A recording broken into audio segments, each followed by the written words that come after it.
როდესაც უკვე გაიგებენ რომ ქაჯეთშია ნესტანი, როდესაც უკვე ტარიელი გონსმოვა და სამი ძმაკაცი მიდის სიხარულით ქაჯეთის აღებამათვის ეს არის რუსულად რო დიალექტექნიკი, არაფერი თავარი იყო, სად იყო გაგება, ბოროტება, იქ ბოროტსა ძილა კეთილმა სად ითქმის თუ იცი, ქაჯეთის აღების მერე კი არა, როცა გაიგეს სად იყო ნესტანი. მაშინ ითქვა ეს, ანუ პრობლემა რა არის?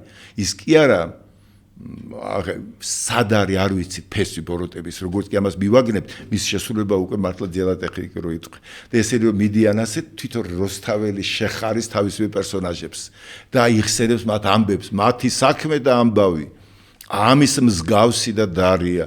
რა ზედა წვიმდნენ ღრუბელნი და მთათა ატყდეს ღვარია, მოვა და ხევთა მოგრაგნის, ისმის ათქი და ზარია, მაგრამ რა ზღვასა შეერთვის, მაშინ ეგერთვე წყნარია. აირით დამთავრდება სამყარო, ეს ფიზიკაც გეტყვით ამას. ენერგიის მინიმუმისკენ მიდის ყველაფერი. მინიმუმისკენ ეს არის 64 ოქროს კვეთი, ხოლო აღძრულება არის გზა და პროცესი, რომელიც დაუნთავრდება ამით აუცილებლად.